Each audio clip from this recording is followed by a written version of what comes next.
Hi കൂട്ടുകാരെ, ഞാൻ ഇസേക്ക് തിരൂർ. പിന്നെ നമ്മുടെ ഇപ്പോൾ SIRമായി ബന്ധപ്പെട്ട പല ചാനലുകളും പല അഭ്യൂഹങ്ങളും പരന്നുകൊണ്ടിരിക്കുകയാണ്.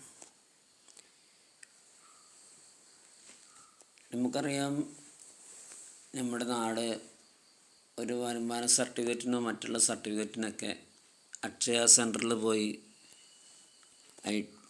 അപേക്ഷിക്കുന്നു.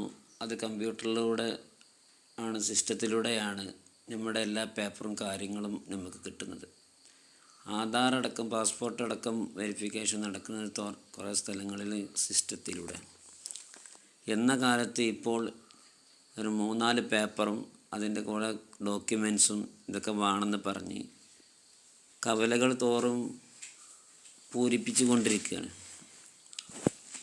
ഈ സമയത്ത് ആളുകൾ കസാലയിട്ട്, ഇങ്ങനെ ടേബിളും കസാലയിട്ട് ജനങ്ങളെ പുറത്തിറക്കേണ്ട ഒരാവശ്യകതയുമില്ല.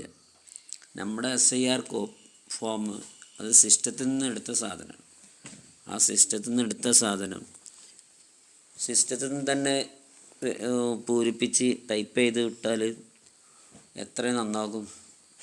ഇത്രയും IT മേഖല ഇൻഫർമേഷൻ ടെക്നോളജിയിൽ 1-ാം സ്ഥാനത്ത് നിൽക്കുന്ന കേരളത്തിന് എന്തുകൊണ്ട് ഈ SIRൻ്റെ ഫോം മാത്രം IT മേഖലയിലൂടെ കൈകാര്യം ചെയ്യാൻ പറ്റുന്നില്ല? ഇതാണ് നമ്മൾ ചിന്തിക്കേണ്ടത്. ഈ സാധനങ്ങളൊന്നും നമ്മളെ ഇലക്ഷൻ കമ്മീഷണർ കമ്പ്യൂട്ടറോ ലാപ്ടോപ്പോ മൊബൈലൊന്നും കണ്ടിട്ടില്ലേ? അത് കാണാതിരിക്കുകയാണ്. ഇതിനെതിരെ ശക്തമായ ഭാഷയിൽ നമ്മളെല്ലാവരും ഉണർന്ന് പ്രവർത്തിക്കേണ്ടതാണ്.